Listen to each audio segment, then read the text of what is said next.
Hey, I'm Aaron Fish, and this is Fish Food, where we make tasty, approachable snacks. And today we're making a smoked Chipotle Mezcal glazed pork rind with a roasted chili cream cheese dip. We're gonna make our glaze first. I've got some white vinegar going in this pan, some honey. And what we wanna do, try to get all the honey out of this as much as you can. We're gonna be heating this up to about 200 degrees and letting it simmer for about 30 minutes. And we're more or less making like a honey caramel. So I've got the honey in there. We've got some white granulated sugar that's gonna be going in as well. Some salt. Just keep letting this drizzle, right? And then of course, our smoked Chipotle Mezcal. You know, a little as much as you'd like. It's a little spicy, so if you like it hot, dump more in. All right, so this is simmering about 230 degrees. You wanna make sure you have a deep enough pot, because if you don't, it will boil over and create a giant mess, because we're pretty much caramelizing honey and sugar. So we're gonna let this simmer for probably about 20 minutes and try to keep it around that 220 degree mark. I've got the chef alarm from ThermoWorks, you know, it's holding at 230-ish, 229, it's bouncing around a little bit. That's pretty okay. You don't want it to go over, you know, 250 by any means, but you definitely want to keep it above that 210 degrees and just let it kind of simmer, reduce, and caramelize. All right, so as our sauce is reducing and just coming together, we're gonna go ahead and make our roasted chili dip. So what I've got here is some cream cheese, whipped cream cheese. I just went ahead and pre-whipped it. Or you can buy some pre-whipped cream cheese if you desire. No big deal with that little hack. I've got some sour cream. And I've got some Hatch Chiles actually, because they're in season. I was able to get some. If you can't get Hatch Chiles and roast them, you can use poblanos or Anaheim, something like that. Or even you just want to put some jalapenos, roast some jalapenos. The key is roasting them, peeling them, and trying to get as many seeds out as possible. Let's get those in there. We're gonna throw some cilantro in there. And then we're gonna add a little bit of lime juice. Now, I'll start with half a lime and then we'll taste. We probably need a little salt too. So we'll grab that now. And I just get a little pinch here, there. A little bit everywhere, right? All right, so, figure out how to put this on, huh? Start off by pulsing and then just kick it on.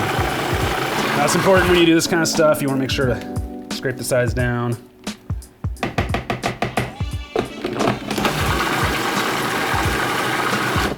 All right, and then we're going to taste it.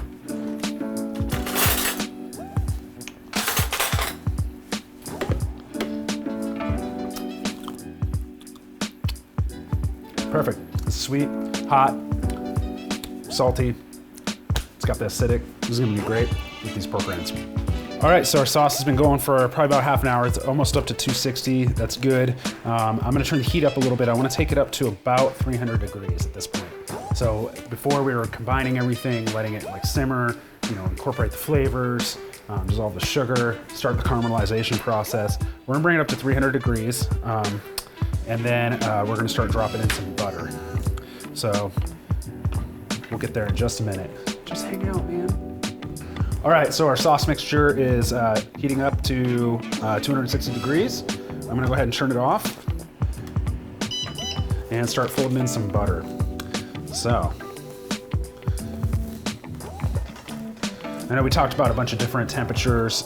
Basically, you want it to hover around that 230 degrees for the first half hour, and then crank it up and turn it up to about 260, 270, and then we're gonna go ahead and fold in the butter.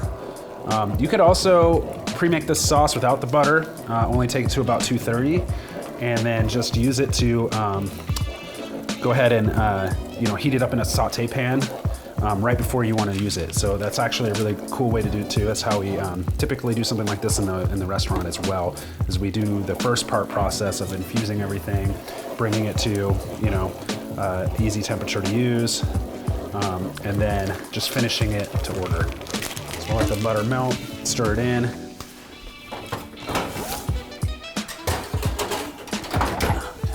Chicharrons are in the oven to warm them up a little bit.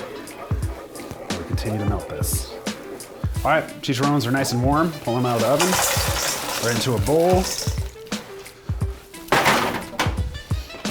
And we're gonna take our caramel.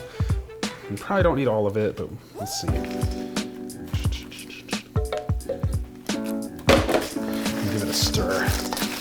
And it's gonna feel sticky, and that's what you want, because you want it to coat it and create kind of almost like a nice caramely texture on it. Ooh, try not to throw any on the counter.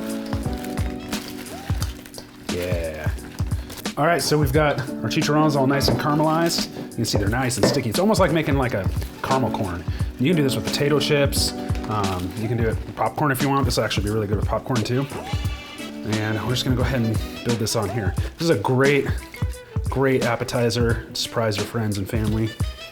Make them think you know what you're doing, but most of you do, right? All right, put those up on there. We've got our poblano dip, sneaking it in there. And then what I've got here is some fried garlic. So I'm just gonna add a little more crispiness to this. And then some finely chopped cilantro and lemon zest. Oh yeah, I'm gonna put a little bit on top of the dip too, why not? And just for funsies, let's go ahead and put some of this on the dip too. Give it a nice little pop. Always garnish your food, right? Makes it look 100 times better. All right, so it's all plated up. Obviously, we've got to try it. And since we're doing a smoky mezcal seasoning from Derek Wolf, I figured you might as well drink some mezcal with it. So I'm gonna go ahead and take a little bit in this wonderful dish I've got here. All right, a little sip of mezcal to start, of course. Cheers. Smoky. Okay, let's pick the best looking one. Probably this one. It's got a little bit of everything, huh? Get into the dip. Opposite dip. There we go.